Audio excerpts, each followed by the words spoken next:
My name is Iris Callahan. I am 64 years old, a widow, and once upon a time, I built a company with my husband, Victor. Callahan Interiors started with the two of us sketching designs at our kitchen table, and over the decades, it grew into something people recognized, admired, and envied. Today, it stands as a legacy valued at $60 million, though to me, it is far more than money. It is the echo of Victor's laughter, the late nights with ink stains on his hands, the smell of varnish from the workshop, and the pride we felt when our son Aaron was born. I thought I had raised a man who understood that, but I was wrong. The night it happened, the dining room felt colder than I ever remembered. The chandelier glowed overhead, but it gave no warmth. My son Aaron sat across from me, his jaw tight, his wife Lydia beside him with that sharp gleam in her eyes. On the table between us lay a thick stack of papers, clipped neatly, resting like a trap I was expected to step into. Aaron pushed them closer to me. "It's just a matter of signing, Mom," he said, his voice almost casual, as if this was the most natural thing in the world. "You'll still have enough to live comfortably. 40 million transferred into my control, the rest left for you. It's cleaner this way. Lydia and I will manage the estate." I stared at the black letters on the white page. Power of attorney. Transfer of ownership. Words that sliced through me. My own son, my only child, was asking me to surrender the life's work his father and I had built. Lydia leaned forward, her manicured hand tapping the pen she had set on top of the papers. "It's better for everyone, Iris. You don't need the stress. You'll have peace of mind knowing Aaron is taking care of things. Think of it as passing the torch." Her voice was coated in sugar, but the sweetness burned my throat. I felt a memory stirring, a much smaller hand, sticky from jam, tugging at my sleeve. A little boy saying, "Mama, will you come to my game?" I always went. I always believed that love was enough to bind us. And yet here he was, my grown son, asking me to erase myself from the story Victor and I had written together. I touched the pen. My fingers trembled, but not from weakness. For a fleeting second, I thought of how easy it would be to give in, to sign, to keep the peace. But then I looked at Lydia's expectant smile and Aaron's impatient glare. Something inside me hardened. I pushed the papers back across the table. The pen rolled away, clinking against the crystal salt dish. My voice was steady, though my heart thundered. "No." The words seemed to slice the air in two. Lydia's smile faltered. The gleam in her eyes dimmed for the briefest moment. Aaron's face darkened, his nostrils flaring. He leaned closer, his tone shifting from persuasion to threat. "Don't make this harder than it needs to be, Mom. You owe me this." "I owe you nothing," I said, each syllable deliberate. "Your father and I built this together. He trusted me with it, and I will not hand it over." The silence that followed was unbearable. Even the clock on the wall seemed to hold its breath. Lydia pulled Aaron's sleeve, whispering something I could not catch. He sat back, his eyes like cold stone. That night, sitting at the very table where we once celebrated birthdays, holidays, and victories, I realized my own son had drawn a line in the sand. He was no longer the boy with jam on his fingers. He was a man consumed by debts, by pride, by a wife who fueled his ambition. He had chosen power over love. And me? I had chosen to stand. If you have ever wondered how far family can go when money casts its shadow, stay with me. This is not just a story about an estate or a fortune. It is about betrayal, resilience, and the quiet strength it takes to refuse when the world expects you to surrender. If my words resonate with you, don't forget to join me on this journey by subscribing. Your presence means more than you know. Because that night, after my son married into a wealthy family, he demanded my $40 million estate. I refused. And when he told me I was no longer welcome in his home, I packed my suitcase, picked up the last pieces of Victor I could carry, and drove toward the estate he thought would soon be his. What happened the next day would silence even Lydia's sharp tongue and leave Aaron standing frozen, unable to speak. The morning after that cold dinner table confrontation, I found myself sitting in Harold Green's office. Harold had been Victor's trusted lawyer for nearly 3 decades, a man whose steady presence had guided us through contracts, expansions, and estate planning. The walls were lined with dark oak shelves, holding volumes of law books that smelled faintly of dust and leather. Sunlight streamed through the blinds, casting stripes across the polished conference table where we sat. Aaron and Lydia were already there when I arrived, their expressions tight, impatient. Lydia's nails tapped against her phone screen, and Aaron's leg bounced beneath the table. They didn't greet me. They didn't have to. Their intentions had already been made clear the night before. Harold adjusted his glasses, cleared his throat, and began. His voice was calm, but it carried the weight of permanence. This is the last will and testament of Victor Callahan, dated 3 years prior to his passing. It has been properly executed, witnessed, and notarized. It has also been reviewed with accompanying medical records attesting to his full mental capacity at the time of signing. I felt my breath catch. I had read the will once before, in private, but hearing Harold's steady cadence made it real in a way it hadn't been. He read aloud, "I, Victor Callahan, being of sound mind and body, do hereby bequeath the entirety of my estate, assets, and holdings, including Callahan Interiors, to my wife, Iris Callahan." The words seemed to hang in the air, heavy and final. Across the table, I heard a sharp clatter. Lydia had dropped her phone, the glossy screen sliding to the edge before she caught it. Her cheeks flushed crimson as she straightened it quickly, but the damage was done. The mask of control slipped for an instant. Aaron's reaction was less subtle. His face turned red, his jaw clenching so tightly that I thought his teeth might crack. He shot upright in his chair, his fists pressing into the table. "This isn't right. There has to be a mistake." Harold looked at him evenly. "There is no mistake. Victor's wishes were clear. He left everything to Iris." Aaron's voice rose, raw and edged with panic. "Everything? You mean nothing for me? For his only son?" Lydia reached for his arm, her voice soft but venomous. "Aaron, calm down. We'll contest it. This doesn't stand in court." Harold's eyes sharpened behind his glasses. "I would advise against that." Victor anticipated the possibility of disputes. He attached not only his notarized signature, but also certifications from 2 independent physicians confirming his sound mind.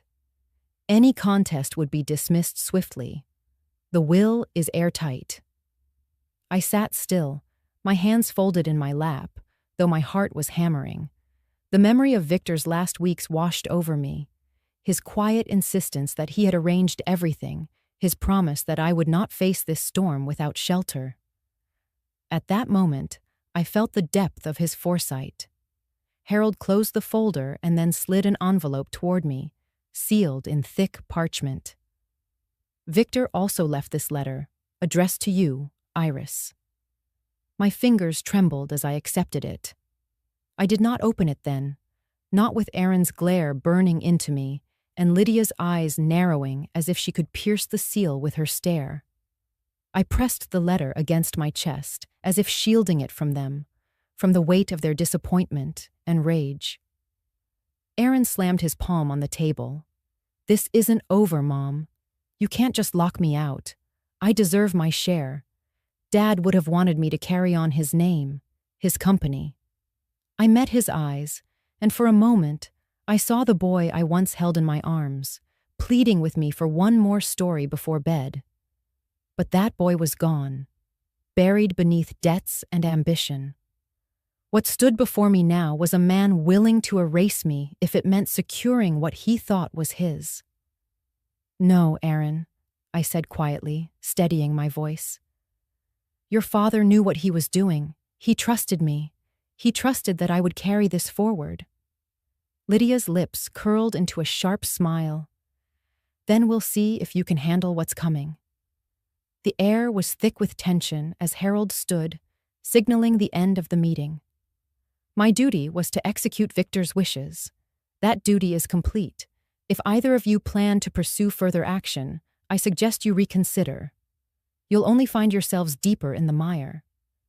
Aaron stormed past me, his shoulder grazing mine with deliberate force. Lydia followed, heels clicking sharply against the hardwood, her perfume lingering like smoke in the air long after they were gone. I remained seated, the letter clutched tightly in my hand. For the first time since Victor's death, I felt him near, as though his voice whispered through the envelope. "Hold on.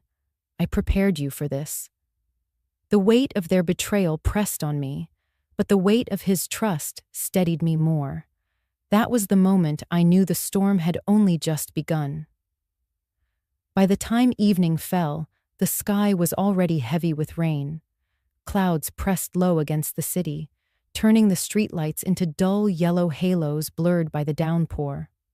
I drove back to the apartment I had lived in since Victor passed, the place Aaron insisted I move into when the estate felt too big for me to handle alone. It had never felt like home, only a temporary resting place. But it was what I had, and I longed for the familiar scent of chamomile tea and the comfort of Victor's photograph by my bedside. When I stepped out of the cab, the rain hit me hard, soaking through my coat. I clutched my small leather bag against my chest, shielding the wooden box inside. The box held Victor's fountain pen, a handful of his sketches, and now the sealed letter Harold had given me that morning. They were all I had left of him in tangible form. I approached the entrance, water dripping from my hair, and nodded at the security guard behind the glass doors. His name was Robert, a kind man who usually smiled and waved me through. But tonight, his expression was strained. He didn't reach for the door. Instead, he stepped outside beneath the overhang, holding up his hands. "Mrs. Callahan, I'm sorry. I've been instructed not to let you in." For a moment, I thought I had misheard him over the pounding rain. "What do you mean, not let me in? This is my home." He shifted uneasily, his voice dropping lower. "Aaron called earlier. He said your residency here is terminated effective immediately. He sent new documentation. I can't override it." A cold shiver spread through me, sharper than the rain. "He can't do that. My name is on the lease." Robert's eyes flickered with regret. "Your name was taken off months ago, ma'am. I didn't know until I saw the updated file today." My breath caught. I pressed a hand against the glass door as though force alone might grant me entry. Behind the lobby's warm lights stood the life I had pieced together after Victor's death.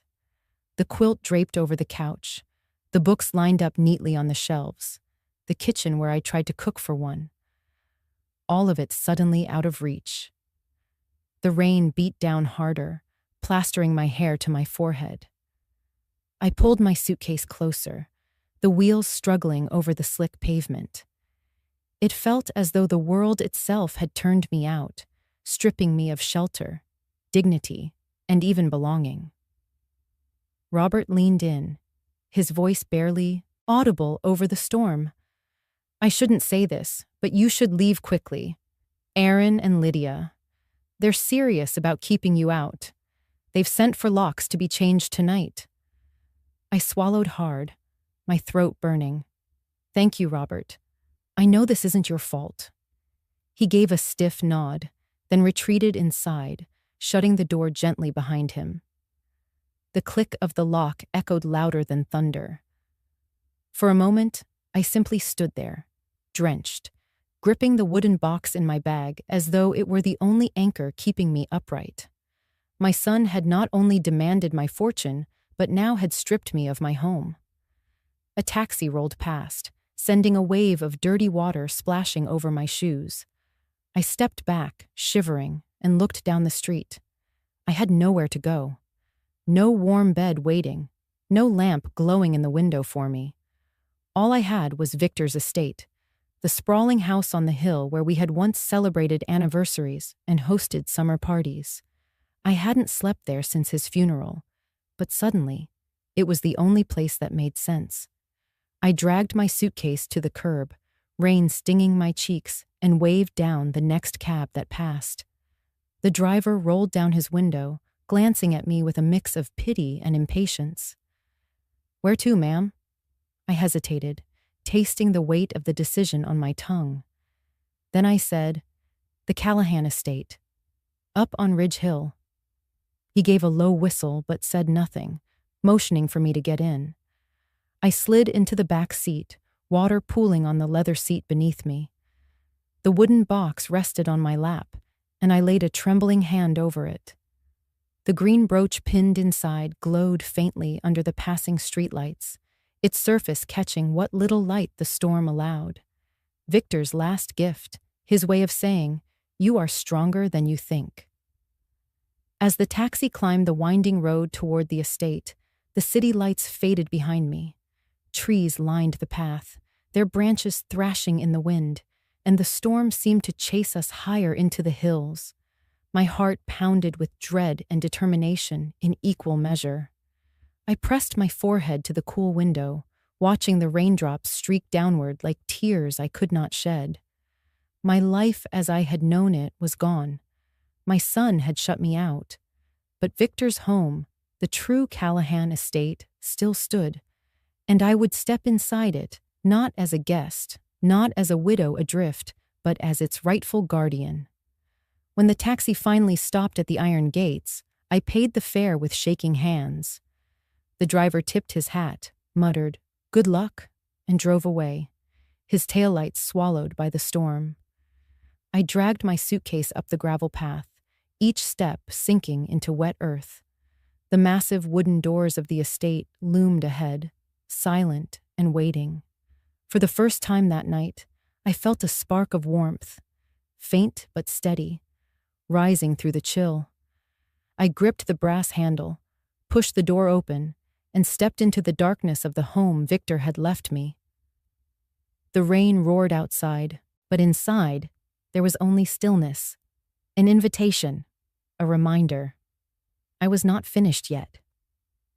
The estate greeted me with silence. When the heavy wooden door closed behind me, the world outside seemed to vanish. No more rain, no more city noise. Only the faint echo of my own footsteps across marble floors that had once borne the weight of celebrations and laughter.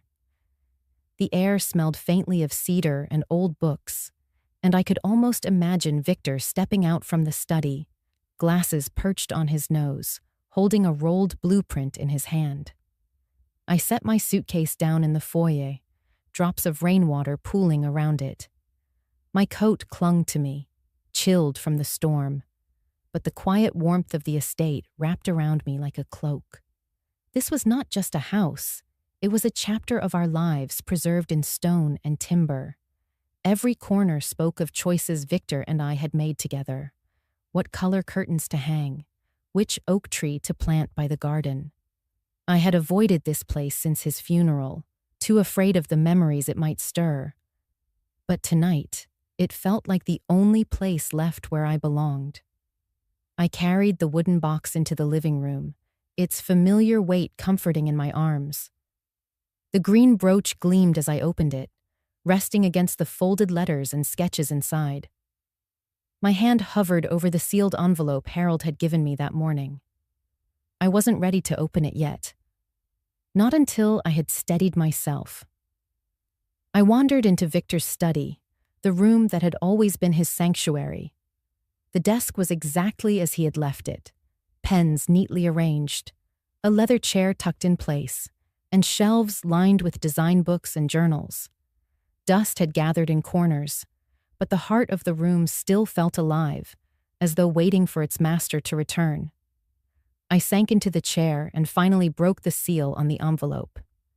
Inside was a letter written in Victor's unmistakable handwriting, firm strokes of blue ink, slightly uneven where his hand had trembled with age. "My dearest Iris," it began. "If you are reading this, it means I am no longer beside you. But know this. I trust you completely. The estate, the company, the fortune, they are not just assets. They are the vessel of our life together. I leave them to you, not because of obligation, but because I know you will protect them, not just for yourself, but for the people whose lives depend on the work we built. Do not let anyone make you feel unworthy of this trust. You are the compass. Keep it steady." Tears blurred the words. I pressed the letter to my chest, closing my eyes. For months I had carried the loneliness of his absence, the fear that I could not fill the space he left behind. But in those lines, I felt his hand guiding mine, his presence walking beside me through the storm. I reached into the box and pulled out the brooch. The green stone glowed faintly under the lamplight, its facets catching sparks of gold and emerald. Victor had given it to me on our 20th anniversary, calling it a reminder that strength can be beautiful. He had pinned it to my dress himself, smiling with that boyish grin that never faded, not even when wrinkles deepened across his face. Holding it now, I felt a shift within me. This was not just jewelry. It was a symbol, a promise that I was not powerless. That night at the dinner table, Aaron and Lydia had tried to convince me I was irrelevant, fragile, replaceable. But Victor's words said otherwise. He believed in me even when my own son did not. I fastened the brooch to my blouse, the cold metal settling against my skin like armor. I inhaled deeply, the cedar scent filling my lungs, and let my tears fall freely for a moment before brushing them away. There would be time for grief later. Tonight, there was only resolve. I walked through the halls of the estate, touching the banister Victor had polished with his own hands, pausing at the family photographs still hanging on the walls, Aaron's smiling face at age 12, holding a soccer ball, our family portrait from the company's 10th anniversary, Victor's arm draped proudly around both of us. Each image cut me, yet also reminded me of why I could not surrender. This estate was more than walls and wealth. It was memory, legacy, trust. As I entered the kitchen, I noticed the hum of the old refrigerator still running, the countertops gleaming under low light. A place ready to be lived in again. A place waiting for me. I set a kettle on the stove, the simple ritual grounding me, and listened as water began to simmer. Outside, the storm still raged. But here, I felt a fragile peace. I sat at the oak table, the letter open before me, the brooch pinned close to my heart. My fingers traced Victor's final words again. "You are the compass." For the first time since his passing, I believed him. That night, as the rain hammered the windows, I made a vow to myself. I would not yield. I would not be erased. Whatever Aaron and Lydia planned next, I would be ready. And when the time came, they would understand that the estate was not theirs to claim. It was mine to protect. The next morning, the estate felt less like an echo and more like a living space again. I woke to sunlight spilling through the tall windows, washing over the hardwood floors in long golden stripes. For the first time in weeks, I didn't feel like a guest in someone else's story. I felt like I had stepped back into my own. I had asked Harold, Marina, and Tom to come by, and when the heavy brass knocker sounded, it echoed through the halls like a call to arms. I opened the door to Harold first. His gray suit was pressed, his tie neatly knotted, but it was his eyes, steady and calm, that brought me comfort. He carried a leather folder under his arm, thick with documents. Behind him stood Marina Torres, brisk and efficient as always, her dark hair pinned back and a laptop bag slung over her shoulder. She gave me a small smile, the kind that didn't waste time but offered reassurance all the same. And then came Tom Harris, his work jacket still carrying the faint smell of sawdust and varnish. His hands were rough, his voice warm as he greeted me with a nod that said more than words could. We gathered in the kitchen, where the morning light softened everything it touched. I brewed tea and set it on the table, though it was hardly needed. They hadn't come for tea. They had come to stand beside me. Harold spread the documents across the table. Victor prepared for this. He wanted no loopholes, no gray areas. The estate, the company, the investments, they are all secured in your name. Every piece of paperwork we need to defend that is here. His hand rested on the folder as though it were a shield. Marina opened her laptop, keys clicking quickly. I've been combing through the accounts. Aaron's financial situation isn't good. His startup has burned through capital, and he has personal debts in multiple places. He has already tried, unsuccessfully, to leverage Callahan Interiors as collateral. We have the audit trail. If he makes another attempt, the evidence will expose him. She turned the screen toward me, lines of numbers and transactions flashing by. To anyone else, they might have looked like chaos, but in her hands, they were order, proof, protection. Tom shifted in his chair, pulling a worn leather-bound book from his bag. I wasn't sure if I should bring this, Mrs. Callahan, but I think you ought to see it. He set it gently in front of me. My breath caught when I recognized it. Victor's old workshop journal. Its cover was scratched, the pages yellowed at the edges, but the handwriting inside was unmistakably his.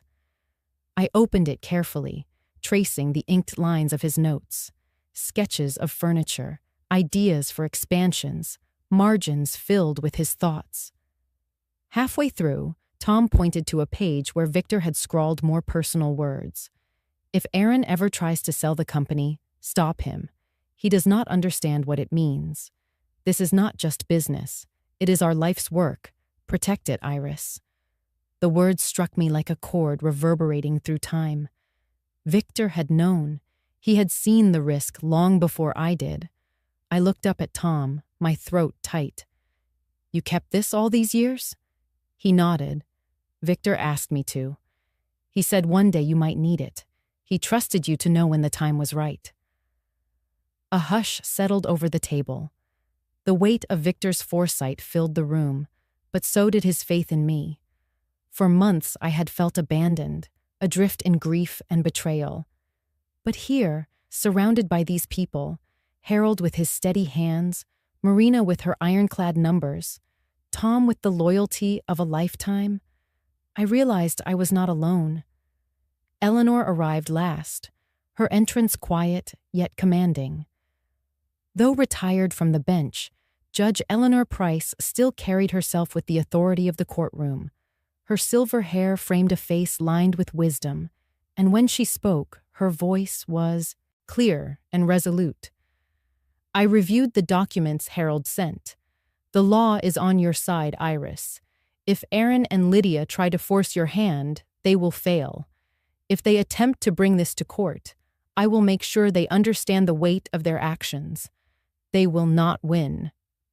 Her words settled over me like a fortress wall, unshakable and strong.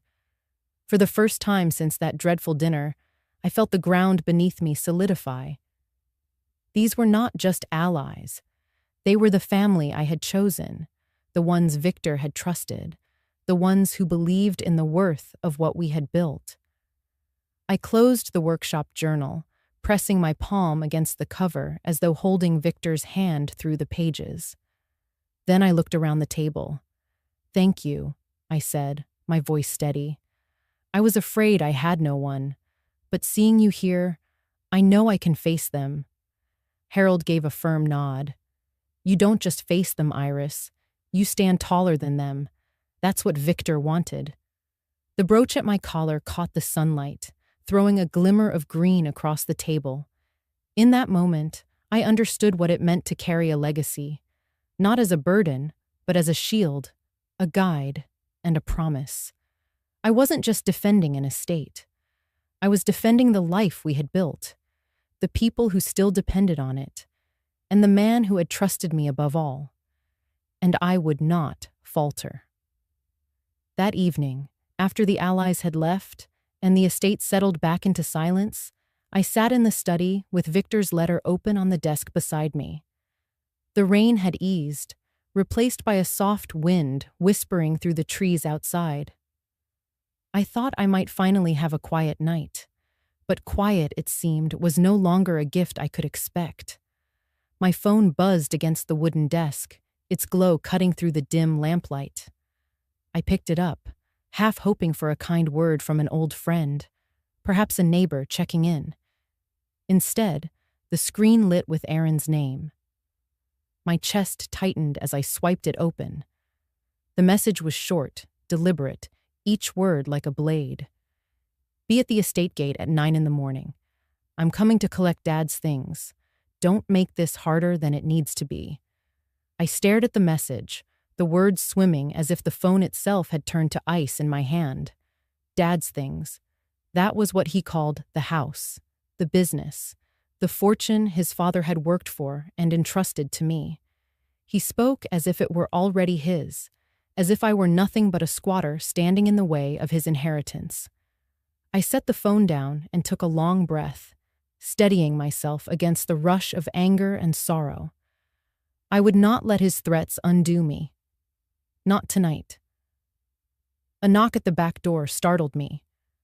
When I opened it, Marina stood there, her laptop bag slung over her shoulder, her coat dusted with the last traces of rain.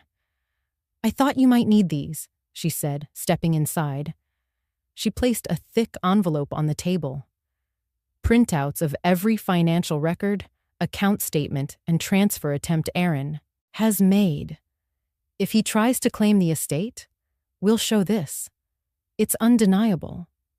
I flipped through the papers, each page stamped with dates and figures, arrows pointing to where money had bled out of Aaron's failed ventures.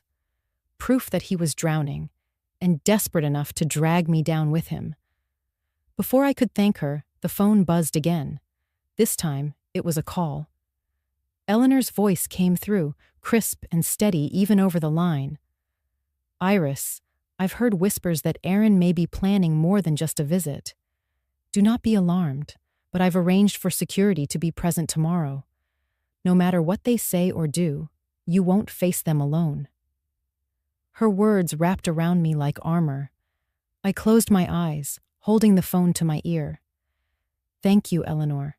I can't tell you how much this means." "You don't have to," she replied. "Victor prepared you, but he also left you allies. Trust that." After she hung up, I stood in the kitchen for a long moment, listening to the hum of the refrigerator, the faint creak of the old house settling around me. The estate no longer felt empty. It felt watchful, as though Victor himself lingered in the walls, waiting with me. I brewed a cup of chamomile tea, the steam rising in gentle curls, and carried it to the sitting room. The brooch glinted against my blouse as I leaned back, the warmth of the tea grounding me. Tomorrow, I would face Aaron and Lydia again. Tomorrow, they would test my resolve. I thought of the boy Aaron used to be, running through these halls, his laughter echoing against the high ceilings. I thought of how he used to climb onto Victor's shoulders, calling him the tallest man in the world. That boy was gone, replaced by a man whose ambition left no room for tenderness. But even so, my heart ached at the thought of what might come. The clock struck midnight, its chime echoing through the halls. I set my empty cup aside, folded Victor's letter once more, and placed it in the wooden box. Then I turned off the lights and stood by the window, staring into the darkness beyond the gates. Somewhere out there, Aaron was preparing for tomorrow. But so was I. Morning came with a clarity that felt almost cruel. The storm had passed, leaving the sky washed in a pale, fragile blue. The gravel driveway leading to the estate gleamed with dew, and the iron gates stood tall, silent sentinels guarding what was mine to protect. I rose before dawn, unable to sleep, and dressed deliberately, fastening the green brooch at my collar as if it were armor. My reflection in the mirror showed a face lined by age, yes, but also by endurance. I whispered softly to Victor, "I'm ready." By 8 o'clock, Harold had arrived, carrying his folder of documents, the corners worn from his constant review. Marina followed soon after, her laptop under her arm, determination in her stride. Tom came last, shoulders broad and steady, carrying Victor's workshop journal like it was sacred, scripture. Eleanor joined us too, her presence quiet but commanding, a figure of law and authority whose very stance could silence a room. We gathered in the grand hall of the estate, the morning light streaming in through tall windows, turning dust motes into flecks of gold. The house felt alive again, not with ghosts, but with strength. For the first time, I wasn't alone in these halls. At precisely 9, the sound of a car engine broke the stillness. Tires crunched against gravel. Through the window, I saw Aaron's black sedan glide up the drive, sleek and polished, as though intimidation could be manufactured in chrome and steel. Lydia stepped out first, her heels striking the stones with sharp precision, her designer coat fluttering behind her like a banner. Aaron emerged next, his expression set in stone, though I caught the flicker of unease in his eyes. The front doors opened with a low groan, and I stood at their threshold. My allies flanked me, Harold with his folder, Marina with her papers, Tom with the journal, and Eleanor, a retired judge whose mere presence commanded respect, at my side. Lydia froze mid-step. I saw it in her eyes, the sudden calculation falter, her confidence snag on something unexpected. She had not anticipated Eleanor. She had not anticipated the fortress we had become together. Her grip on Aaron's arm tightened, nails digging into his sleeve. Aaron's voice broke the silence, louder than necessary. "Mom, we're here for Dad's things. Let's not drag this out." I held his gaze, calm and steady. "Your father's things are here, Aaron, with me, where he left them." Lydia recovered quickly, her smile sharp. "We don't want to fight, Iris. We just want what's fair. You can't possibly think you can manage all of this on your own. Hand it over, and we'll take care of it. You can live comfortably, without worry." Before I could respond, Harold stepped forward, his voice measured. "The will is clear. Victor left everything to Iris. There is no contest, no ambiguity. You have no claim." He laid the folder on the table by the door and opened it, pages fanned out in crisp, undeniable rows. Every signature, every certification, every witness, solid and binding. Aaron's jaw clenched, but he said nothing. Lydia's eyes narrowed, her mask slipping for a moment. "Legalities can be challenged," she snapped. That was when Marina set her laptop on the entry table, turning the screen toward them. Numbers and graphs filled the display, a cold, undeniable testament to Aaron's reckless spending. "If you want to talk about challenges, let's talk about this. Records of your debts, failed ventures, attempts to use Callahan Interiors as collateral without authorization. All dated, all documented. If you push this, Aaron, you'll expose yourself to more than embarrassment. You'll expose yourself to ruin." Aaron stepped forward, anger flaring in his eyes. "You had no right." Tom's voice cut through, deep and steady. "No right? Your father trusted me to keep this safe." He opened the workshop journal, his calloused finger pointing to the words Victor had written years ago. "If Aaron ever tries to sell the company, stop him." He does not understand what it means. This is not just business. It is our life's work. Protected, Iris. The silence that followed was heavy, unbreakable. Aaron's face drained of color as he read the words written in his father's own hand. Lydia's lips parted, but no words came. Eleanor stepped forward, her presence filling the room. I am no longer on the bench, but my voice still carries weight. If you attempt to take this to court, you will lose, and not quietly. Your father's will, your financial records, his own written words, they will destroy any claim you think you have. Consider carefully what line you're about to cross. The strength in her voice left no room for argument. Lydia's hand slipped from Aaron's arm, her sharpness dulled, her confidence fractured. For the first time, I saw fear flicker across her perfect face. Aaron looked at me then, truly looked at me, and for a brief second I glimpsed the boy I once knew, lost beneath layers of pride and desperation. But the moment passed. He turned sharply, muttering something I couldn't hear, and stormed toward the door. Lydia followed, her heels striking angrily against the stone floor, her silence louder than any threat she could have uttered. The doors closed behind them, the sound echoing through the hall. I stood still, my chest rising and falling, the brooch at my collar gleaming in the sunlight. My allies gathered around me, and I felt the weight of what had just transpired settle over us. It wasn't just a victory, it was a declaration. This estate, this legacy, was not theirs to take. It was mine to guard, and I had done so, not alone, but with those who believed in me, who stood beside me when my own son would not. I let out a long breath, my voice barely above a whisper. Thank you, all of you. Harold closed his folder with finality. This was only the beginning, Iris. But today, you proved something important. You proved you're not standing in anyone's shadow. This is your house, your legacy, and you are more than strong enough to defend it. Outside, the sound of Aaron's car faded into the distance. Inside, the estate stood tall, alive once more with loyalty, resilience, and quiet power. 2 days after Aaron and Lydia stormed away from the estate, I thought perhaps the worst had passed. The house felt calmer, lighter, as if the confrontation had cleared a storm from its very walls.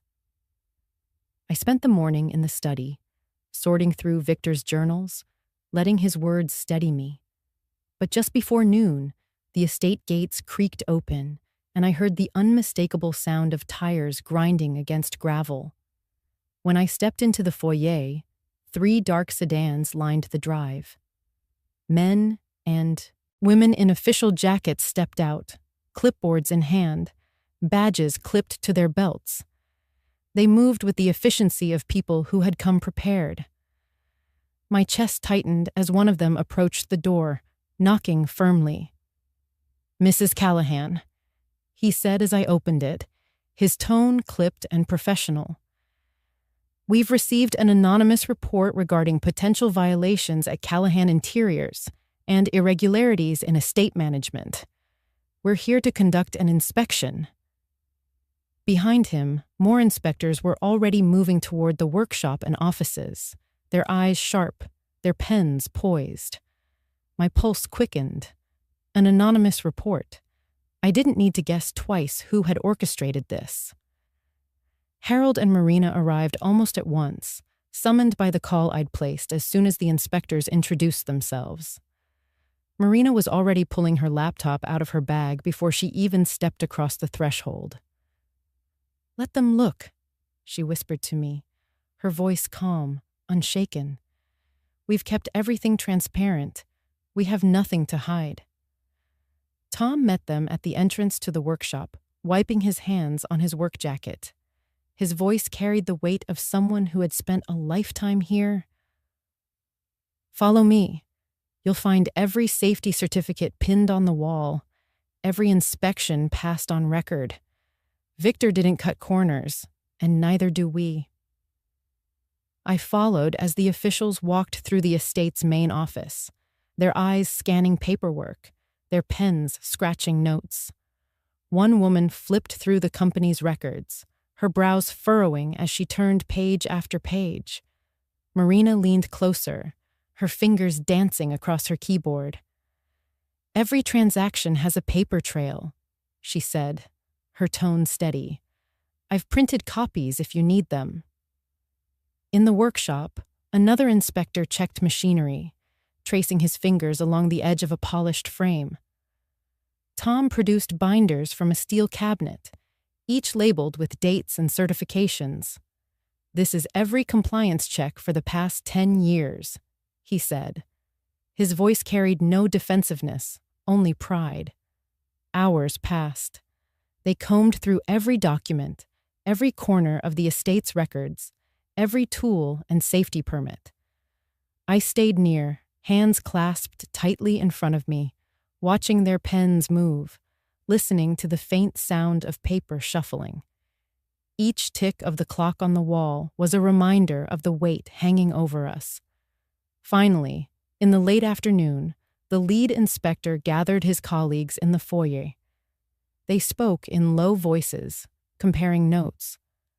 I stood still, the brooch warm against my chest, Victor's words echoing in my memory. "You are the compass. Keep it steady." The inspector cleared his throat. "Mrs. Callahan, our review is complete. All documentation is in order. Callahan Interiors meets and exceeds every regulation. The estate's records are accurate, transparent, and compliant. In fact," he glanced at his notes, "it's exemplary." The word hung in the air, like a bell ringing across the valley. Exemplary. Marina exhaled sharply, closing her laptop with a satisfied snap. Tom folded his arms, his face softening with quiet pride. Harold simply nodded, as though this had been inevitable. I pressed a hand to my chest, relief flooding through me. I had braced for humiliation, for whispers and suspicion to cling to me like shadows. Instead, I was vindicated. The anonymous report meant to tear me down had only strengthened what Victor and I had built. The inspectors packed their files, shook hands stiffly, and left the estate as the sun began to sink. The golden light stretched across the gravel drive, turning it into a path of fire leading away from the gates. I stood there until the last car disappeared, until silence returned to the estate once more. "They tried to destroy you," Marina said softly, standing beside me. "But all they managed was to prove you stronger." I looked down at the brooch gleaming against my blouse. It caught the last of the sunlight, scattering it across the floor in tiny emerald shards. "No," I said, my voice calm. "All they proved is that Victor was right to trust me." That night, as I walked through the quiet halls of the estate, I realized that every attempt to strip me of my place only bound me to it more deeply. This was not just a home or a company. It was proof of integrity, of endurance, of love. And no anonymous accusation could erase that. The house was finally quiet again, but the silence pressed against me like a weight. The inspection had left me drained, and though victory was mine, the cost of this battle echoed louder than any applause could. That night, I sat alone at Victor's desk in the study, the lamp casting a circle of light that left the rest of the room in shadows. The wooden box rested beside me, its lid open, the scent of old paper and cedar rising faintly into the air. I reached for a sheet of stationery, the kind Victor had always favored, creamy and heavy with a faint watermark. I dipped his fountain pen into ink, the same one I had carried from the apartment through the storm, and began to write. "Dear Aaron," I began. The words felt heavy, dragging against the page. My hand trembled, not from weakness, but from the ache that lived in my chest. "I don't know if you will ever read this. Perhaps it is better if you do not. But tonight I need to speak to you, even if only through the silence." I paused, listening to the creak of the old house, to the faint sigh of wind through the trees outside. My son's face swam before me, not the man who had stood at my gates demanding my estate, but the boy who once climbed onto Victor's shoulders, who begged me for bedtime stories, who left his muddy sneakers by the back door after soccer practice. "You were my joy," I wrote. "The reason I believed in tomorrow. I thought raising you in this house with love and laughter would be enough. But somewhere along the way, we lost each other. Maybe I lost you. Maybe you lost me. Or maybe we both let go without knowing." Tears blurred the ink, and I wiped them quickly before they could spread. I forced my hand steady. "I have already lost your father. Losing you feels like a second death. And yet, I cannot give you what you ask. To sign away our life's work would not only betray your father's trust, it would betray you too. You may not see it now, but the man you are becoming is not the man I raised. I can't feed the part of you that hungers for power at the cost of everything else.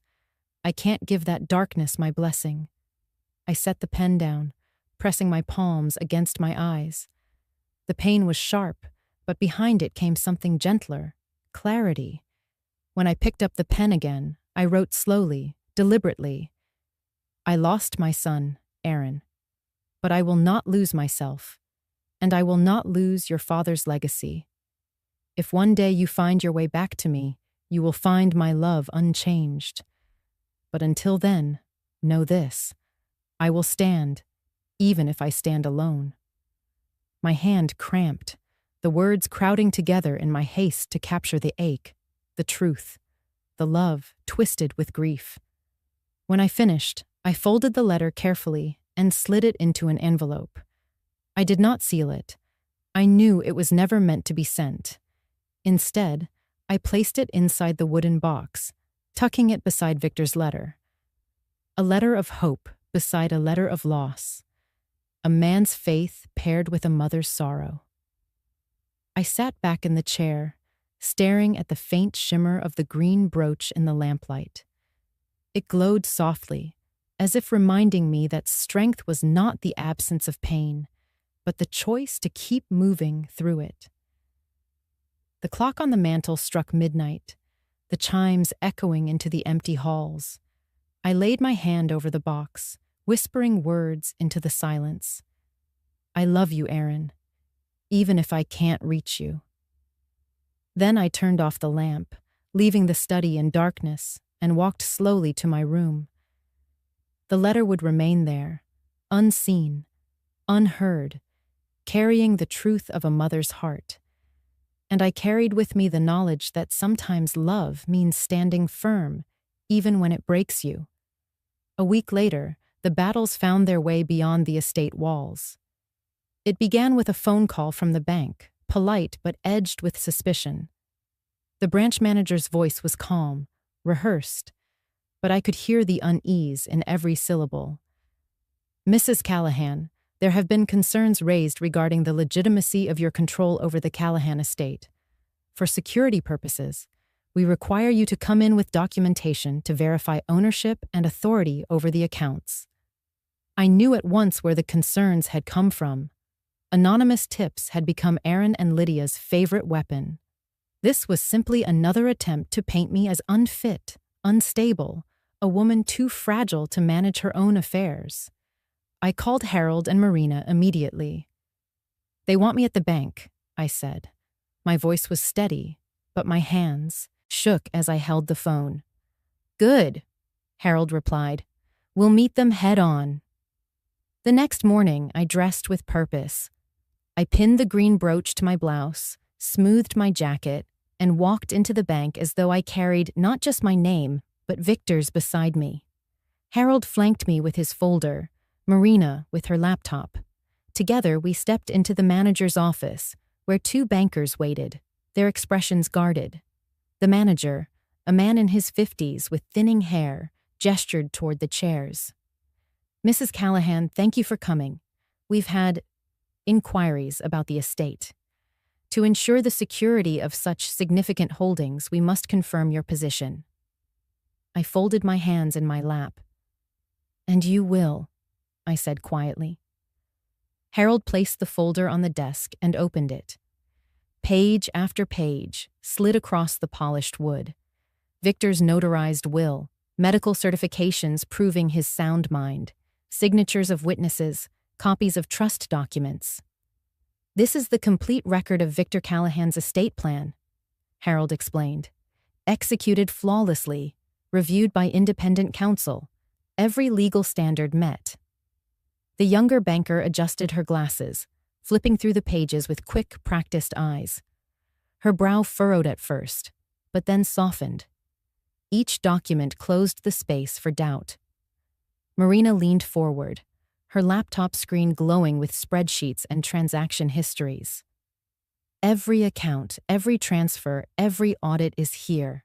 Transparent, traceable, irrefutable. If you've received claims of irregularities, they are false. The records speak for themselves. She tapped the screen, highlighting neat rows of numbers that told a story of stability, not chaos. The room was silent except for the soft shuffle of papers. My heart thudded, but I kept my face calm, steady. I would not let them see the storm inside me. Finally, the manager leaned back, letting out a breath. He closed the folder gently, as though it carried more weight than paper. I see no basis for the concerns raised. Everything is in order. More than that, Mrs. Callahan. Your estate and the company are models of compliance. I apologize for the inconvenience. The younger banker nodded, her voice almost apologetic. You'd be surprised how many families fight over inheritances. But this... She tapped the folder softly. This is airtight.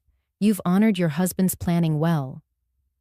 Relief coursed through me, but it was not triumphant. It was quieter, steadier. Aaron and Lydia had tried to corner me with suspicion, but all they had managed to do was reinforce Victor's trust and my right to hold it. Harold gathered the documents with deliberate care, sliding them back into the folder. I trust this resolves any future questions, he said firmly. It does, the manager replied. He stood and extended his hand. Mrs. Callahan, you have our respect and our support. As I shook his hand, I felt the strength return to me, not because I had won, but because I had endured. When we stepped back out into the sunlight, Marina exhaled, her usual composure cracking just enough for me to see the relief beneath it. They tried to paint you as a shadow, Iris, but you're the light in this story. Don't ever forget that. I touched the brooch at my collar, feeling its cool weight. I won't, I said softly. We walked together across the parking lot, our steps in rhythm. For the first time in a long while, I didn't feel hunted. I felt grounded. The estate was secure, the company intact, and the truth undeniable.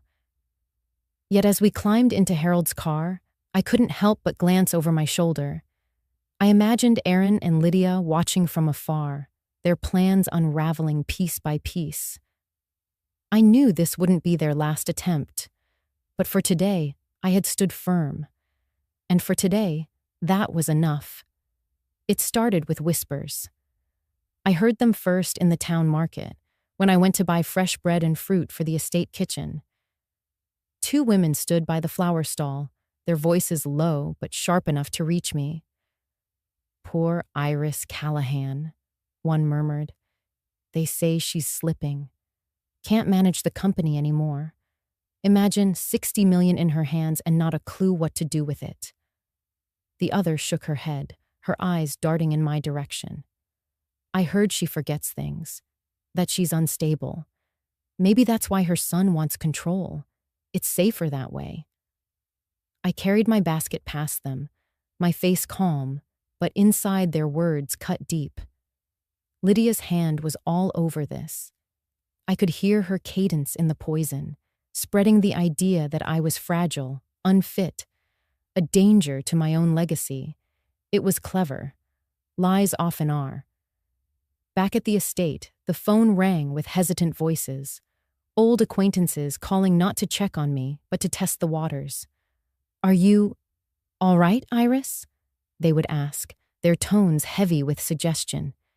Each call left me colder.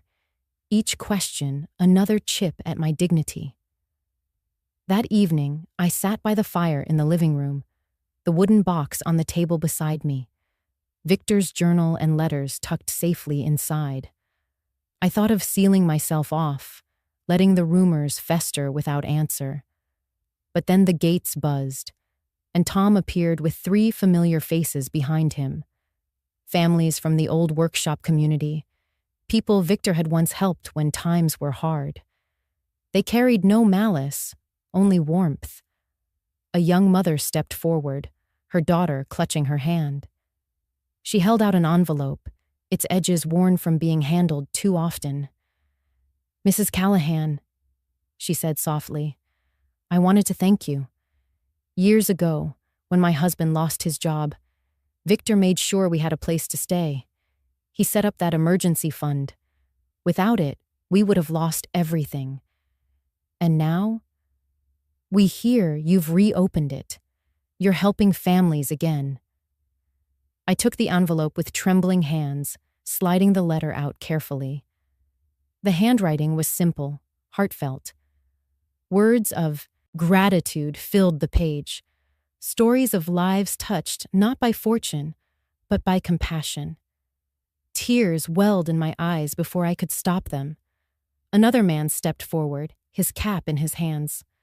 "Don't listen to what folks say. We know better. You've stood by us when others turned away. This estate isn't just marble and money. It's a beacon, and you're the one keeping it lit." The little girl tugged at her mother's sleeve and then looked up at me with wide, earnest eyes. "Thank you for helping my daddy." I felt the dam inside me break. The rumors had left me raw, but here was truth, undeniable, living truth, standing on my doorstep. These families carried the real story of Victor's legacy and of mine.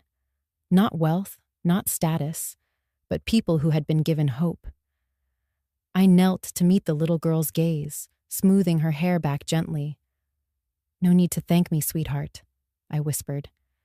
"Your father earned his place. We just made sure he had a chance to show it." As they left, their words lingered in the halls like a balm. For every whisper Lydia spread, there were voices ready to rise in my defense. And those voices mattered more. Later that night, I sat at the oak table, the letter from the young mother resting beside my tea. I traced the words again and again until they blurred.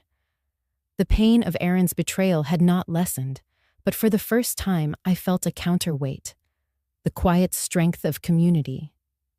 The brooch at my collar caught the firelight, scattering tiny emerald sparks across the page. I realized then that no amount of rumor could steal the truth. Victor had built a foundation of loyalty and compassion, and I was carrying it forward. I whispered into the quiet room as though speaking to him. "They tried to make me small, Victor, but tonight I feel taller than I have in years." The estate walls no longer felt like a fortress built against betrayal. They felt like a gathering place, a sanctuary for the stories that mattered. And as long as I guarded them, no rumor could undo what we had built. The day of the memorial dawned clear, the sky painted in soft gold as if the world itself paused to honor Victor. It had been a year since his passing, and though time had dulled some of the sharpest edges of grief, the ache of his absence was still there, steady and quiet. I dressed carefully that morning, pinning the green brooch at my collar as I always did when I needed strength. My reflection in the mirror showed a woman older, wearier, but also steadier. "We'll do this together," I whispered to him. By mid-afternoon, the estate grounds filled with people, workers from the old factory, families who had benefited from the emergency fund, students supported by scholarships we had begun to offer in his name, all gathered beneath the oak trees Victor himself had planted decades ago. Tables were lined with photographs, sketches from his journals, and a display of the first chair he had ever designed. It was simple, sturdy, and beautiful, just like the man himself. I walked slowly through the crowd, stopping to embrace those who shared their stories.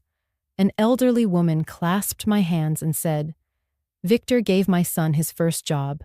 He told him, 'Everyone deserves a chance to build something.' He believed in people." A young student, barely 18, showed me his scholarship letter with tears in his eyes. "Because of this, I can go to college," he said. Their words were like a chorus, lifting me as I climbed the small platform at the center of the garden. A hush fell over the crowd. I looked out at the sea of faces, faces filled with respect, gratitude, and love. Faces that reminded me Victor's legacy was not measured in numbers, but in lives changed.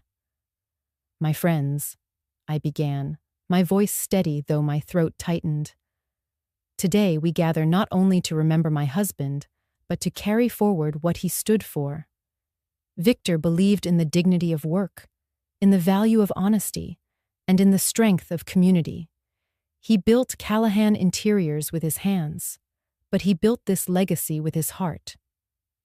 I paused, letting my gaze sweep across the crowd. Some of you knew him as an employer, some as a mentor, some as a friend.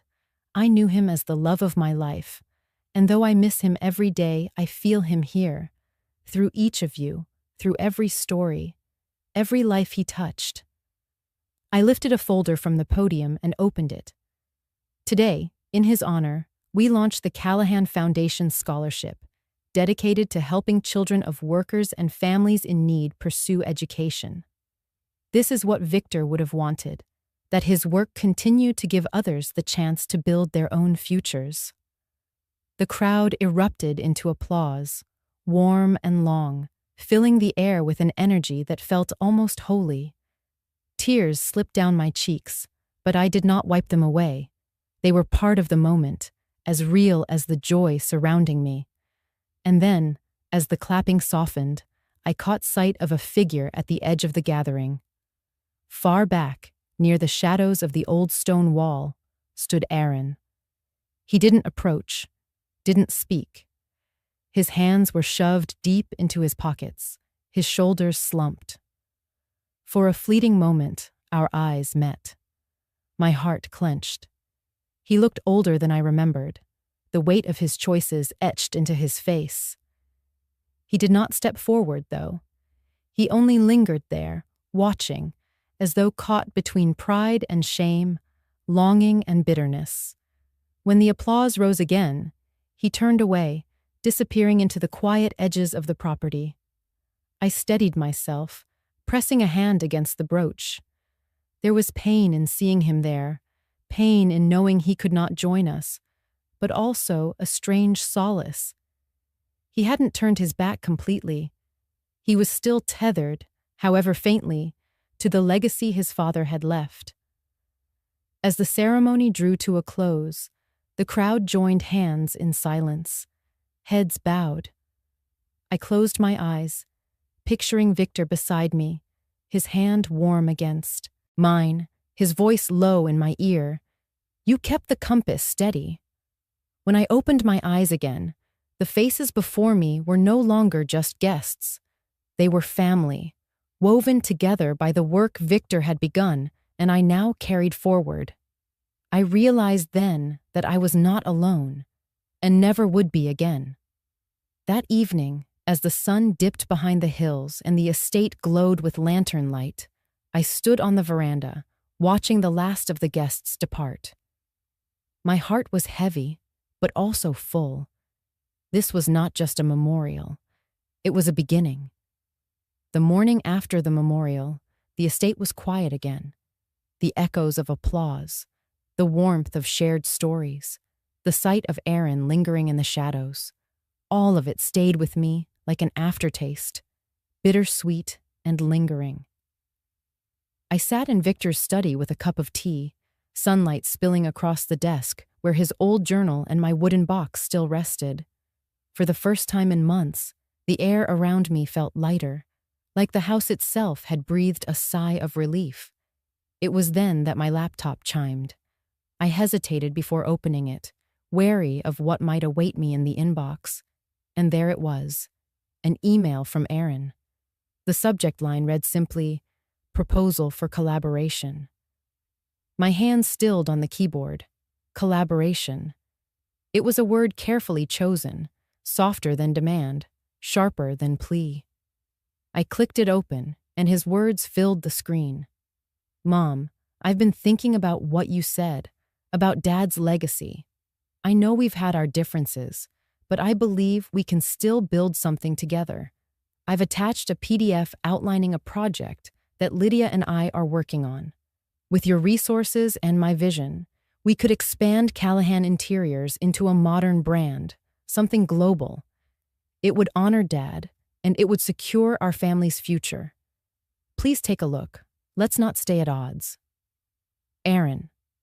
I sat back in the chair, the words blurring for a moment as I read them again. For a brief instant, I wanted to believe him, wanted to cling to the fragile thread of hope that he might finally understand, finally choose to stand beside me instead of against me. I opened the attachment. It was a polished presentation, slick with promises. Graphs, projections, flashy renderings of modern designs that looked nothing like Victor's work. Bold colors, sweeping lines, beautiful in their way, but hollow. Nowhere in those pages was the soul of Callahan Interiors. Nowhere was the integrity, the craftsmanship, the quiet dignity that had carried us through decades. It wasn't my husband's legacy he wanted to honor. It was his own ambition, dressed up in the language of family. I closed the file and stared at the screen. 1,000 memories pressed against me. Aaron as a boy, running through the workshop, Victor lifting him onto a stool to show him how to sand a piece of wood. "Gentle son," Victor had said. "The grain will tell you how it wants to be treated. Listen to it." Aaron had nodded back then, eager, attentive. But, somewhere along the way, he stopped listening. The cursor blinked on the empty reply window, waiting. My fingers hovered above the keys, but I didn't rush.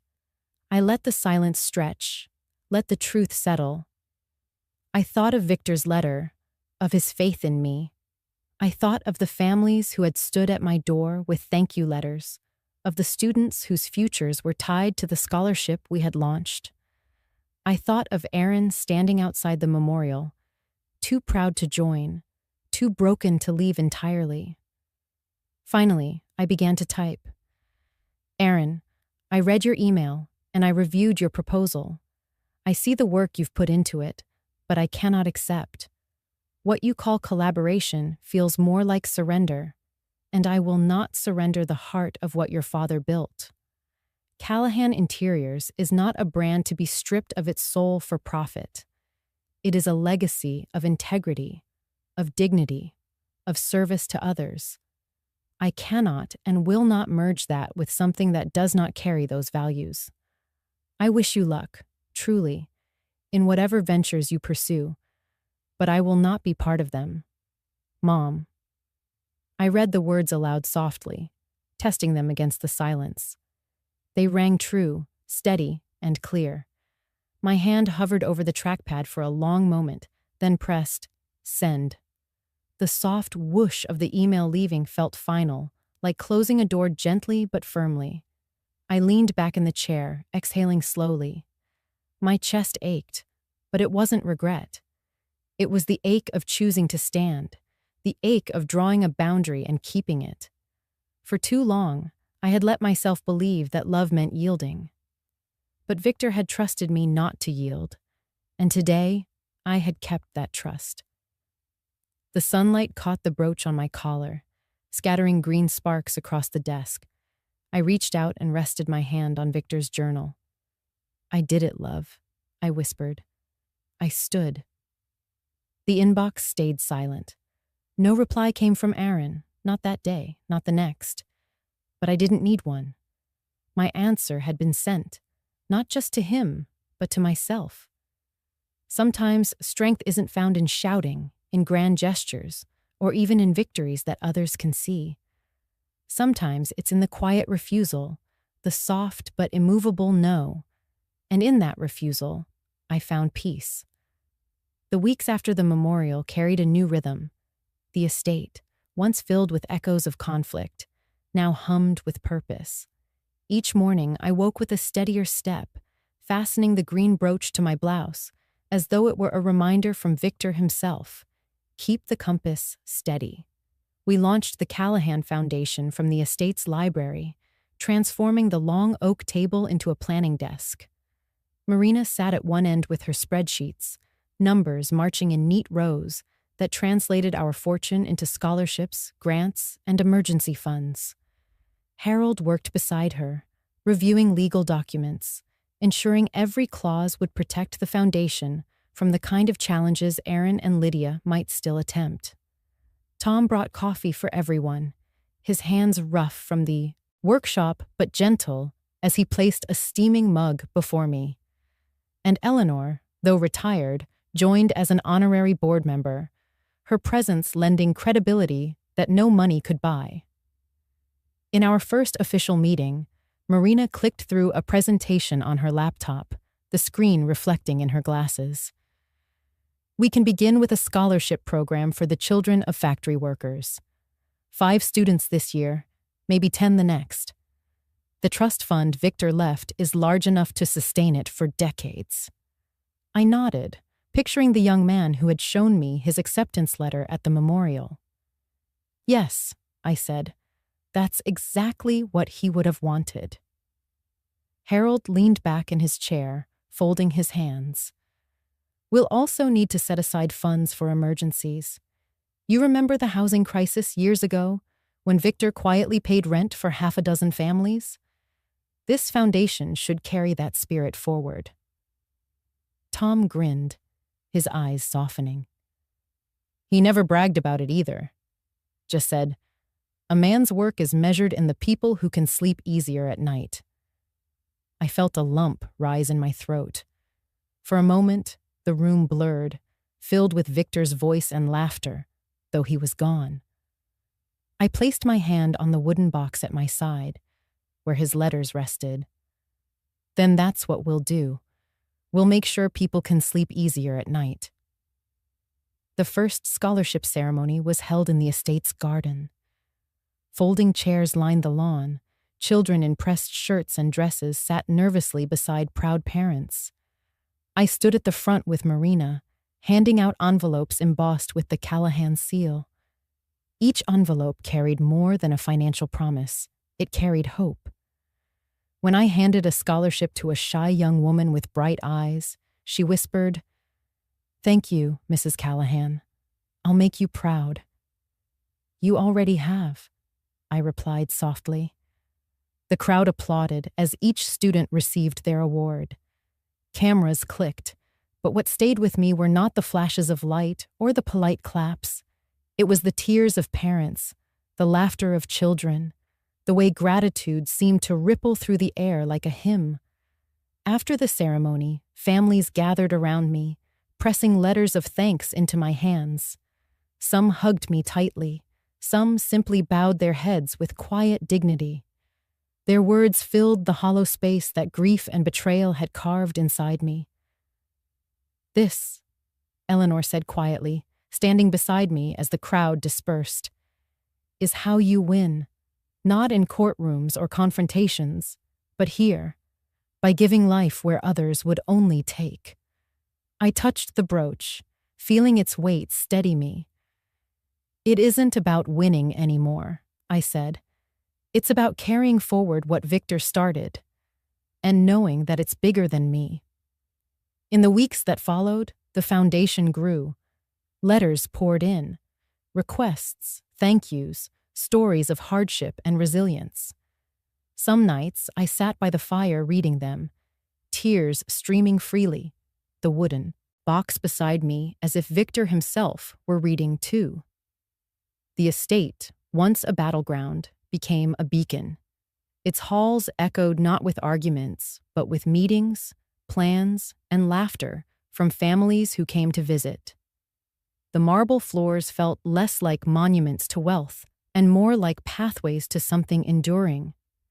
I realized then that the $60 million Victor had entrusted to me was never meant to sit as cold figures on a balance sheet. It was meant to flow outward, to become shelter, opportunity, hope.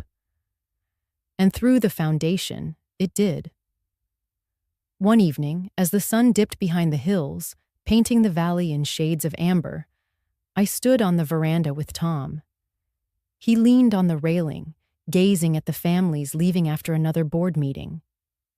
"You've turned this place around, Mrs. Callahan. It doesn't feel like a house anymore. It feels alive again." I smiled, my heart full. That's because it is. It always was. It just needed to be opened again. The wind stirred the leaves in the garden below, carrying with it voices, laughter, gratitude. And for the first time in years, I felt Victor not as an absence, but as a presence woven into every brick, every tree, every life touched by his work and mine. The foundation was more than a promise. It was proof that legacies don't end. They expand. The house was quiet again, not with the silence of emptiness, but with the kind of stillness that comes after music, the echo of something beautiful that lingers long after the last note. Late afternoon light poured through the tall windows of the sitting room, spilling across the table where a teapot sat, steam curling in soft ribbons. The scent of chamomile filled the air, warm and calming. I sat by the window with the wooden box beside me, the brooch pinned at my collar, and Victor's letter resting under my hand. Outside, the valley stretched wide and golden, the fields glowing as though the world itself had chosen peace. I lifted the porcelain cup, its surface smooth against my fingers, and took a slow sip. The warmth spread through me, quieting the restless parts of my heart. The green stone of the brooch caught the last rays of sunlight, scattering emerald sparks across the table. I let my eyes follow them, remembering the night I had stood in this very house after being cast out of Aaron's apartment, drenched and shaken, clutching nothing but this brooch and a box of memories. I had been lost then, unsure of how to stand. Now, the same house held me steady, filled not with ghosts, but with purpose. I thought of Aaron, of the shadows where he lingered during the memorial. My heart ached still, a dull ache that no foundation or victory could erase. He was my son, and nothing could change that. But I had also learned that love did not mean surrender, and forgiveness did not mean erasure. Some distances cannot be closed, not yet, maybe not ever. And still, I loved him. I set the cup down gently and opened the wooden box.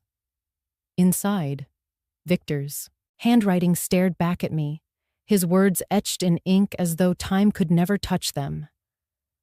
"You are the compass. Keep it steady." I traced the letters with my finger, the ink long dried but alive in meaning. For a long while I simply sat there, holding the weight of his words, the weight of everything we had built and everything I had survived. I had been betrayed, cast aside, whispered about, and tested. And yet, I was still here, still standing, still holding the compass steady. The valley below shimmered in the glow of dusk, and I realized this was what quiet justice looked like. Not in grand pronouncements or loud triumphs, but in a woman sitting at her own window, sipping tea, carrying forward a legacy no one could take from her. I leaned back, letting the chair cradle me, and spoke softly into the stillness. "Victor, I kept my promise, and I found my own way too. The brooch glowed in the fading light, as if answering me, as if reminding me that strength is not loud, but it lasts. The world outside the window grew softer as the sun dipped lower, painting everything in hues of amber and rose.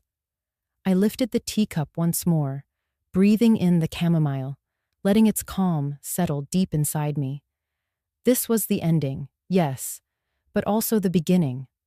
A life not defined by loss or betrayal, but by resilience, by dignity, by the choice to keep walking forward. And to those who might listen, I would say this.